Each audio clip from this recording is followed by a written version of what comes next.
প্রায় এক মাস বন্ধ থাকার পর চালু হতে যাচ্ছে তেল পরিশোধনাগার ইস্টার্ন রিফাইনারির 2টি ইউনিট।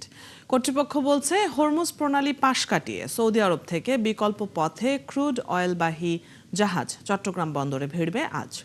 আগামীকাল থেকে উৎপাদনে যাওয়ার পরিকল্পনা রয়েছে তাদের। প্রণবেশ চক্রবর্তীর প্রতিবেদন, ক্যামেরায় ছিলেন জহিরুল ইসলাম। হরমুজ প্রণালী দিয়ে জাহাজ চলাচল বন্ধ থাকায় গত 18 ফেব্রুয়ারির পর কোনো অপরিশোধিত তেল বা ক্রুড অয়েলবাহী জাহাজ আসেনি দেশে। এতে ক্রুড সংকটে বন্ধ হয়ে যায় দেশের একমাত্র রাষ্ট্রায়ত্ত তেল পরিশোধনাগার ইস্টার্ন রিফাইনারির 2টি ইউনিটের উৎপাদন।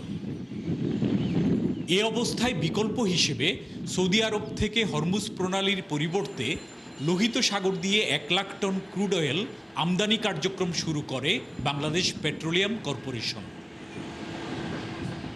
বাংলাদেশ শিপিং কর্পোরেশনের ব্যবস্থাপনা পরিচালক কমোডর মাহমুদুল মালেক জানান, ক্রুড অয়েল নিয়ে এমটি নিনেমিয়া নামের জাহাজটি সৌদি আরবের ইয়ানবু বন্দর থেকে চট্টগ্রামের উদ্দেশ্যে রওনা দেয় 21শে এপ্রিল।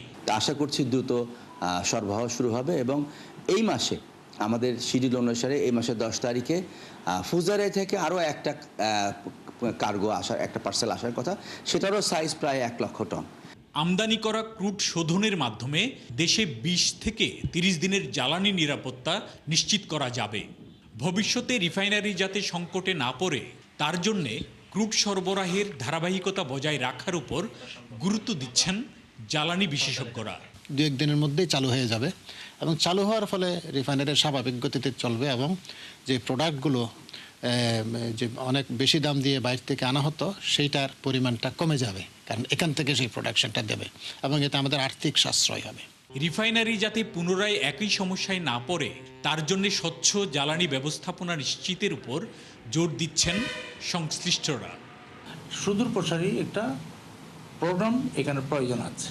এই ধরনের প্রবলেম যদি হয় তাহলে দেশ আবারও সংকটে পড়বে, যে কোনো সময় সংকটে পড়তে পারে এবং এই ধরনের সংকট আর আমরা চাই না।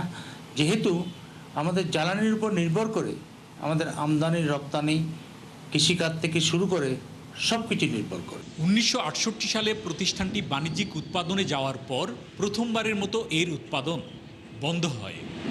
প্রণবেশ চক্রবর্তী, 71, চট্টগ্রাম।